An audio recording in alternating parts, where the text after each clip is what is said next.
অফিসে দীর্ঘ সময় হেঁট হয়ে বসে কাজ করতে করতে আমাদের ঘাড় পিঠ হাতে একটা ব্যথা শুরু হয়। এই ব্যথাটা দীর্ঘদিন হতে হতে আমাদের আস্তে আস্তে স্পন্ডালাইসিসের দিকে আমাদেরকে আগিয়ে নিয়ে যায়। তো তার থেকে রিলিফ পাওয়ার জন্য আমি আজকে কয়েকটা এক্সারসাইজ দেখাবো। যদিও সমস্ত এক্সারসাইজ একটা ভিডিওতে আসবে না, কিছু এক্সারসাইজ আমি পরের ভিডিওগুলোতেও দেখাবো। আমাদের কানের ঠিক পিছনে দুটো শক্ত হাড় আছে, হাড়ের পাশ থেকে একটু নিচেই নরম জায়গা, ঠিক হাত দিলেই বুঝতে পারবেন ওখান থেকে পয়েন্ট শুরু হচ্ছে। তো ওখানে প্রথমে বুড়ো আঙুল দিয়ে প্রেস করব একবার, খুলবো একবার, প্রেস করব একবার, খুলবো, এরকম করে 10 থেকে 15 বার করে নেব।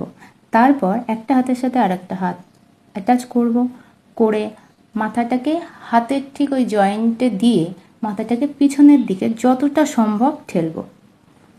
আবার মাথা সোজা করে নেব, নিয়ে কিনুই দুটোকে সামনের দিকে টাচ করে দেবো। আবার হাত খুলে নেব, নিয়ে মাথাটাকে পিছনের দিকে ঠেলবো। আবার মাথাটাকে সোজা করে নিয়ে কিনুই দুটোকে হাতের সাথে হাত, কিনুইয়ের সাথে কিনুই টাচ করে নেব। এরকম 10 থেকে 15 বার করে নেব। তারপর বাকি এক্সারসাইজগুলো যা যা আমি দেখাচ্ছি সেগুলো 10 থেকে 15 বার করে করবেন।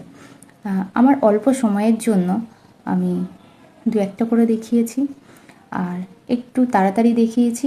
এগুলো একটু ধীরে ধীরে করবেন, একটু সময় নিয়ে করবেন, আর প্রত্যেকটা এক্সারসাইজ 10 থেকে 15 বার করবেন।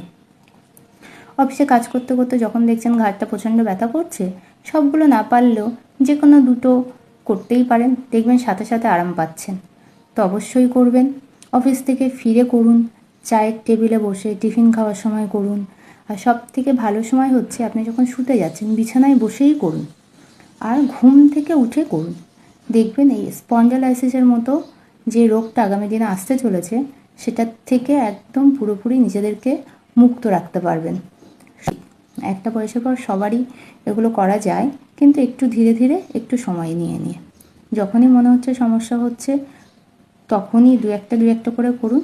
আর সকাল আর সন্ধ্যায় দুটো টাইম একটুখানি মেনটেন করে যদি কয়েকদিন একটু নিয়ম করে করতে পারেন, অবশ্যই দেখবেন ভালো রেজাল্ট পাবেন।